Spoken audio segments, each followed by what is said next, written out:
So my latest obsession has been crocheting washcloths. Why? Because it's quick and a great way to feel like I accomplished something.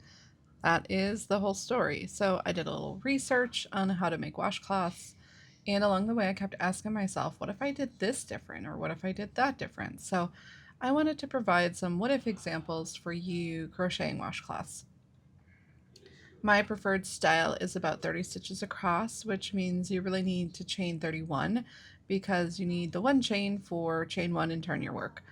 I also highly prefer to crochet in the ends when I'm crocheting, and that includes on the initial chain. It will make much less work later on, and I think it feels more secure than when you weave in the ends. So here for my first row, I will always be using a half double crochet because I want that nice clean edge. That is also why I will start and end every row with 2 half double crochets. It really does give a cleaner edge and leave the inside of the washcloth for the texture. Why do you want texture? Well, for scrubbing those plates and silverware and pots and pans. Texture matters when you're washing dishes. Okay, so then there is the second row. For me, I prefer to work on the bottom side of the chain for that row because it turns the first row into a nice clean edge of the washcloth. This also can hide the color change yarn that you may be using if you're like me, because the chain feels like it kind of sticks out to me when I compare it to other stitches. The second row is where you will actually start your pattern. And now I'm making mine in my preferred pattern, but if you're using one of the other methods, then you should feel free to adjust this row to match that method. The first two patterns will use this same method, but the third and fourth will use different patterns that are equivalent to those patterns. Follow along if you want to see each of the different methods for how you can crochet a washcloth using very similar stitches as the stitch that I have been using. And I want you to see what they look like on each of the washcloths too along the way. For washcloth A, you'll see here that I am repeating the prior row.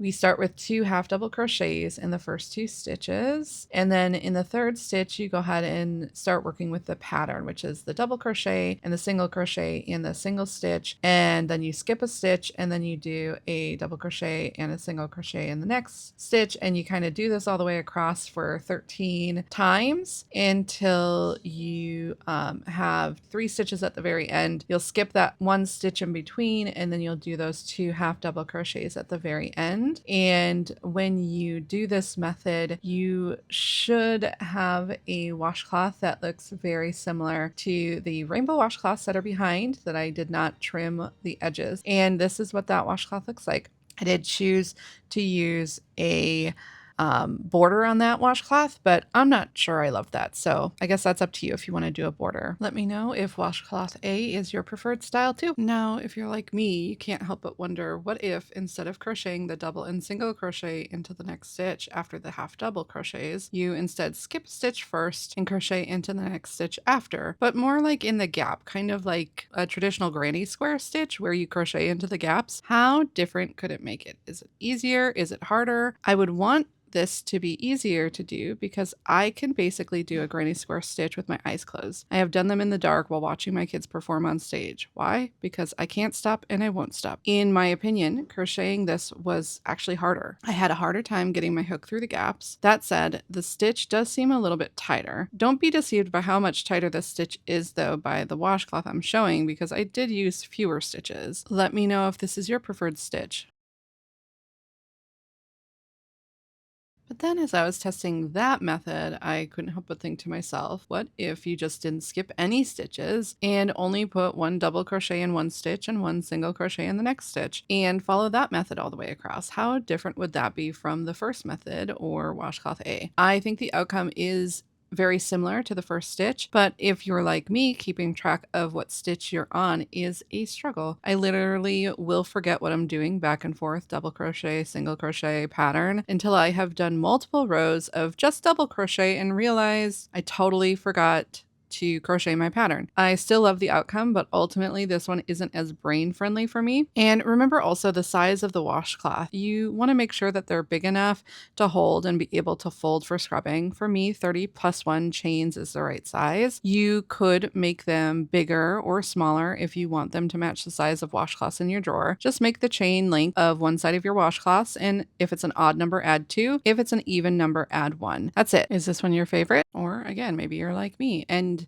you just can't stop thinking of different what if scenarios to test for your washcloths. So you may wonder, but what if I took washcloth B, but instead I made it so there is a chain 1 in between, so it's not as hard to crochet between the gaps. In order to justify the chain 1 in between, you do need the double and the single crochet to have only one top stitch. So you don't finish the double crochet before you do the single crochet, and then you pull it all the way through. Then at the end, you chain 1 and you have this nice gap like I mentioned. It makes it a little easier to crochet with your eyes closed, right? Now, that method works, but if you run on autopilot like me, crocheting since I was a single digit age, then you too may find yourself pulling out stitches a lot because you forget not to finish your double crochet before moving on to your single crochet, or you forget to chain 1 in between. Autopilot crochet brain is nice for some things because it helps me make a lot of things faster, but I do wish I could reprogram it a little bit easier when I'm trying to make new stitches. Anyhow, this is what that washcloth would look like.